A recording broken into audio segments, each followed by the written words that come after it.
Sleep paralysis. இது வந்து பாத்தீங்கன்னா அமுக்குவான் பெயின் சொல்லுவாங்க. ஜஸ்ட் உங்களுக்கு வந்து ஐபால் மூவ்மெண்ட் மட்டும்தான் இருக்கும் அந்த டைம்ல. நீங்க முழிச்சுதான் இருப்பீங்க, ஐபால் மூவ்மெண்ட் மட்டும்தான் இருக்கும். ஸோ உங்களுக்கு என்ன ஆகும்னா நீங்க முழிச்சிருக்கும் உங்க உடம்பு எதையுமே அசைக்க முடியாது. ஸோ அப்படி அசைக்க முடியாதப்ப நீங்க எந்திரிக்க ட்ரை பண்ணுவீங்க. எந்திரிக்க ட்ரை பண்ணும்போது அது ஓவர் வெயிட்டா இன்னும் உங்களை அமுக்கிற மாதிரி இருக்கும். ஸோ இது வந்து ஒரு பேய் வந்து உங்க செஸ்ட் மேல உட்காந்துட்டு உங்க ஷோல்டரை பிடிச்சி அமர்த்திட்டு அந்த மாதிரி உங்களால எந்திரிக்க முடியாது. ஒரு நார்மலா சொல்ல போனா ஒரு மலையோட வெயிட்டை வந்து நீங்க தாங்கிட்டு இருக்க மாதிரி உங்களுக்கு ஃபீல் ஆகும். இந்த மாதிரி ஏதாவது ட்ரீம்ஸ் உங்களுக்கு வந்துச்சு அப்படின்னா நீங்க என்ன பண்ணணும் அப்படின்னா நீங்க ஜஸ்ட் வந்து சின்ன சின்ன மூமெண்ட்ஸ் மட்டும் பண்ணணும். உங்களோட ஃபிங்கர்ஸ் வந்து டச் பண்றது, உங்களோட கால் விரல்கள் ஆடுறது, இந்த மாதிரி ஆட்டும் போது உங்களுக்கு வந்து என்ன நடக்கும்னா ஆக்சுவலா பிரெயினுக்கும் பாடிக்கும் இருக்க கனெக்ஷன் வந்து ஃபுல்லா கட் ஆயிடுது.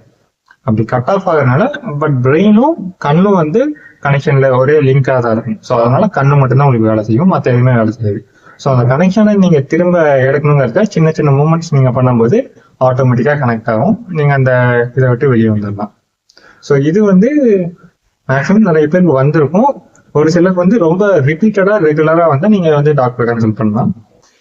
ஸோ வந்து அந்த ட்ரீம் வந்து ஃபர்ஸ்ட் நல்லா டீப் ப்ரீத் பண்ணுங்க. அதுக்கப்புறம் உங்க ஃபிங்கர்ஸ் வந்து ஜஸ்ட் அசைக்க ட்ரை பண்ணுங்க. அதுல இருந்து ஈஸியா ரிலீஃப் ஆயிடலாம். அண்ட் வந்து இந்த டைம்ல வந்து இந்த ட்ரீம்ல வந்து அதிகமா நீங்க பேனிக் ஆகுங்க. பேனிக் ஆகிறதுனால உங்க பிரெயின் ஆட்டோமேட்டிக்கா உங்களுக்கு எது மோசமான விஷயமா இருக்குமோ அதை தான் கிரியேட் பண்ணி உங்க முன்னாடி வந்து நிறுத்தும். ஸோ அவ்வளவு பயங்கரமான ஒரு ட்ரீம் இது.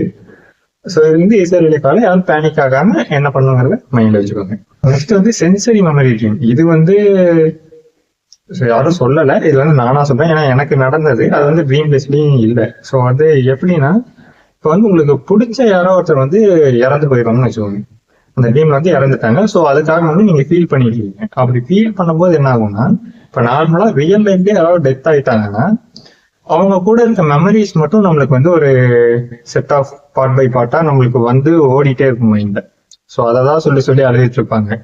ஸோ அந்த மாதிரி ட்ரீம் வந்து ட்ரீம்ல அவங்க இறந்து போகும்போது அந்த மெமரி சென்சரி மெமரி தூண்டுற மாதிரி இது வந்து சென்சரி மெமரின்னு அவங்களோட நம்ம பழகிருக்க அந்த விஷயங்கள் எல்லாமே நம்மளுக்கு கரெக்டா அந்த டைம்ல தான் விஷன் ஆகும். ஒருத்தவங்க இறந்தாங்கன்னா ரொம்ப எமோஷனலா இருந்தோம்னா தான் நம்மளுக்கு அது விஷன் ஆகும்.